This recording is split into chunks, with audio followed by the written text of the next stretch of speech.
Hey up.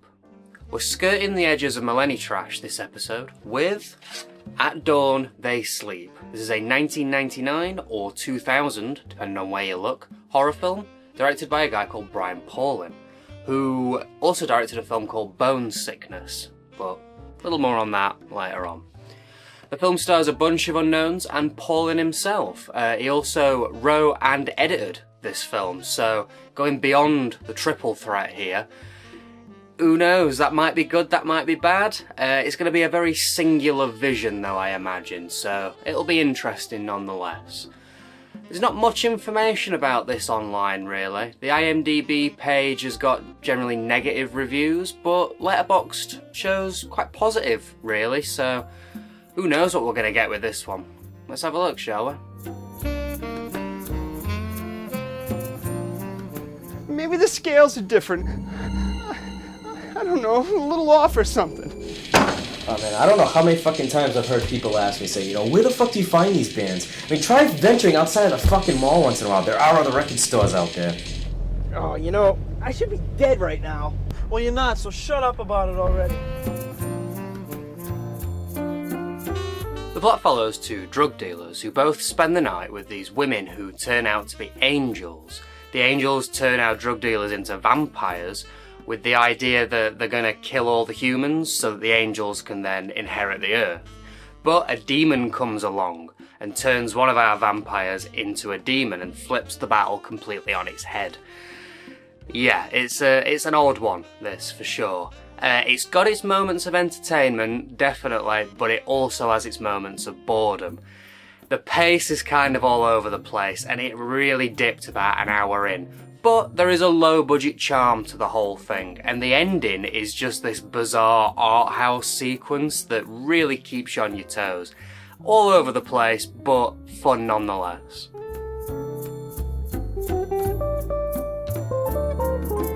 Last thing. Go fuck yourself. So, what's up for today? I say it's time for some revenge. Oh yeah? Yes.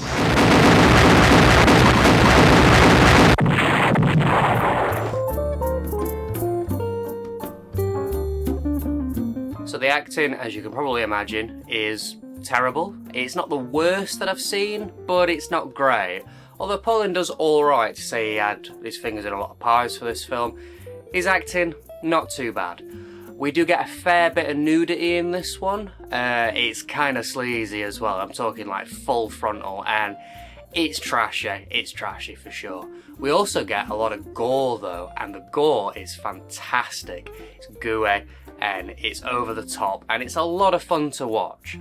Unfortunately, a lot of scenes divulge into gunfights, and I generally find gunfights a little too boring. Now, these aren't the worst, there's some funny moments that happen in them, but they do go on a little bit too much.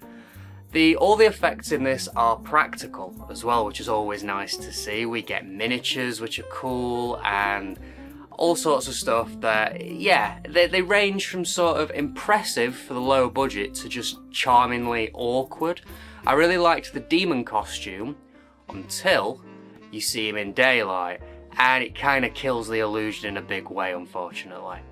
I also really liked the flying effect. It's so campy and charming, but this is the sort of stuff that keeps you watching, I guess. It keeps you engaged, is how are they going to do this sort of effect? And you see it and you're like, you know what? Fair enough, guys. You did alright. You did okay. Now, the Millennium Trash angle. So this film isn't Millennium Trash. It says in the end credits that it was shot in 1999. And even though it is dripping with angst, it's got a great death metal soundtrack, and it has some weird editing here and there, it doesn't quite fit into the Millennium Trash moniker that we've made. It's a difference in tone almost as well. You can feel it in the way the film plays out. it's sort of an angsty late 90s film as opposed to a millennial trash film. It has that sort of non-targeted anger and nihilism that we were seeing in bigger films of the time, like Fight Club, for instance. It's very different to millennial trash. You know, the internet wasn't about as much, phones and stuff weren't popular yet, they weren't really there yet, and it's weird to say in a review about At Dawn They Sleep, but even big world events like 9/11 hadn't happened yet, and it does shape how culture changed and stuff like that. And the tone for this is very different to things that are from like 2001 onwards, 2002 onwards. It is very different, and I think if you were to watch this film, you'd probably notice it, but it's ever so subtle. It's very hard to explain.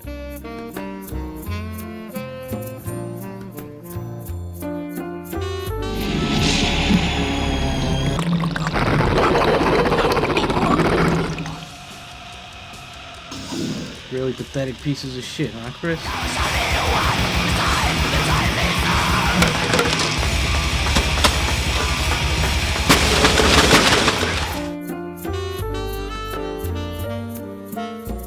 This film clearly has a lot of influences, and I thought it'd be fun to talk about a few of them that stood out to me. A lot of the things that are referenced in this I'm a big fan of, so let's start with Stephen's t-shirt, which is Datoda Sking for a few shots, which I thought was mad.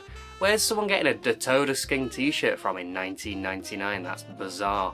But you can kind of see the influence there, like Necromantic and Shram and stuff, in the gooey sort of gore, some of the more visceral stuff. Yeah, you can see the influence for sure. There's an In the Mouth of Madness poster, which I thought was really cool. Don't see In the Mouth of Madness getting a lot of love, and I think it's one of Carpenter's best, maybe. It's up there anyway, top 5 Carpenter for sure. There's also a Laserdisc of it, and there's a Tetsuo the Iron Man Laserdisc, which I really, really want. I thought that was a really cool little piece. There's VHSs in the background for most of this film as well, and I kept trying to read what he had. There was like Friday the 13th collection and stuff like that. I love it when there's shots of someone's collection in the background of a film. I can't help but try and pick out what they've got, and because stuff like that influences the film that they're making, and it's interesting. There's also like a shot of like some dudes just shooting the shit talking about Battlestar Galactica or something, and it felt like something straight out of Clerks. So this guy's clearly a big film guy, and he clearly loves his film, and he wears his influences on his sleeve, and there's nothing wrong with that, I don't think. I'd like to think I do that in some regard as well, and it's always fun to see in a film what influenced the film. Fun stuff. So I mentioned earlier as well, I'm going to ramble a little bit here. This guy directed a film called Bone Sickness, and I wanted to talk about Bone Sickness for a little bit, because when the hell am I going to get a chance to talk about this film? So it must have been back in 2013 I worked in Manchester, so talking just over 10 years ago I worked in Manchester, and I used to nip it into the Vinyl Exchange. This is back when they had a ton of Tartan DVDs back then, and they were selling them all off for cheap, because Blu-ray were coming in, and you know, Tartan sort of on it. I think it had gone bust by this point. So I used to go in and grab a few cheap Tartan films, and in the little film section there's the counter, and then above it is like a glass cabinet. It's still the same layout, but different stuff in there obviously. But in this glass cabinet at the top was the rare and expensive DVD Blu-ray box sets. And they had a copy of Bone Sickness. Now, I remember it was a German version, I think, and it was in like a soft clamshell case. It was big, and it was about 50 quid, I think, so obviously I never bought it. But something about the name Bone Sickness just tickled me, and I used to say it and joke about the name and stuff, and there was an intrigue there as well. I wanted to know what the hell Bone Sickness is all about. Great name though, isn't it? I never bought that copy, far too expensive for me. And then about a year later I was living in a shed, and I managed to get a dodgy copy. I think I got it off SoulSeek or something, some dodgy P2P sharing thing. So I did actually manage to check it out at some point, and I think I felt not too dissimilar to this, to be honest. It's charming, it's entertaining, it's got really good gore, but it's a little slow in parts and stuff. I just wanted to talk about bone sickness, really. Maybe I'll chat about it some other day. Maybe I'll give it a proper review. I really want this soft box German version, which I've searched for online and I cannot find it anywhere. If anybody knows how to get a copy of this specific version, I've seen other copies, there's other copies floating around, and they're much cheaper than 50 quid. But if anyone knows how to grab the soft German version, I think that'd be really cool to do a little review on. But yeah, apologies for the rambling, but I just wanted to talk about bone sickness for a bit.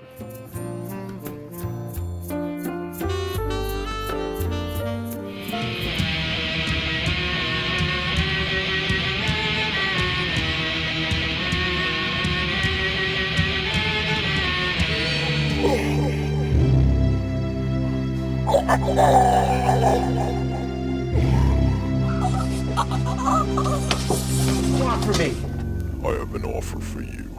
An offer I can't refuse, I'm assuming, huh? You may refuse if you wish. Okay, time for the print. Visually, it's not too bad really, it's fine. No major issues that I could see.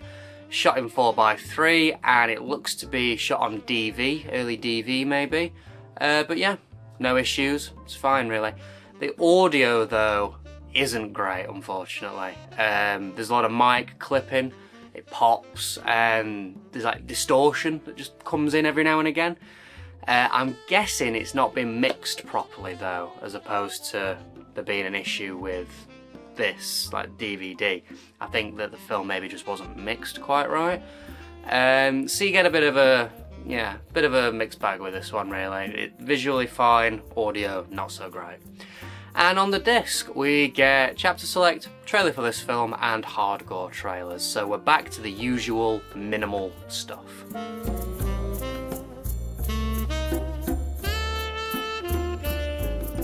Okay, case time. The cover is pretty trashy. The red looks awful and it's using art that's not in the film at all, which I always feel is a little misleading. There's a quote from Tom Savini on the front, pretty interesting. Wonder if he actually watched the film, who knows. This is the first of a few of the Hard Gore collection that have white spines. Honestly, I hate how these look in the collection. I think that they just look very garish and they just don't fit with the rest of the stuff. I've got a feeling it was something to do with when they came to Poundland, but I'm not fully sure. But yeah, they don't look great, and they got the generic font as well. Blech. The blurb's fine. Not sure if action-packed is one word though, but outside of that, it reads alright, and all the info, including the runtime, which is only slightly off it, but it's all fine really, not bad at all.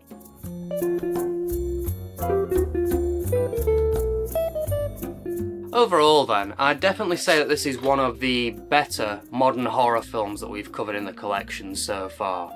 It's angsty, it's gory, and it goes some really weird places. But it's not perfect, the pacing is a little all over the place. Saying that though, it is only 77 minutes, so it's not too bad. I'd say check this out if you've seen something in this review that's interested you.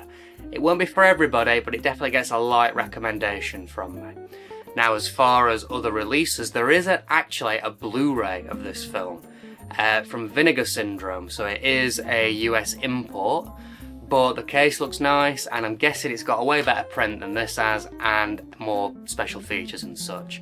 So if you're into your importing and you're willing to spend over 30 quid for it, then that might be the best way to watch it. I don't know if it's quite worth that though. In the UK though, we only get this or another Shriek collection version, unfortunately. And while the print on this isn't the worst we've ever looked at, it isn't perfect either. So, pretty good. Pretty good, surprisingly good this episode actually. It was nice to see a modern one that I didn't outright hate for once. Next episode, we are heading back to the jungle with another bunch of Italians for a classic film that I've never seen but I've always wanted to. And we mentioned it in the last episode actually. We're going to be checking out Deep River Savages.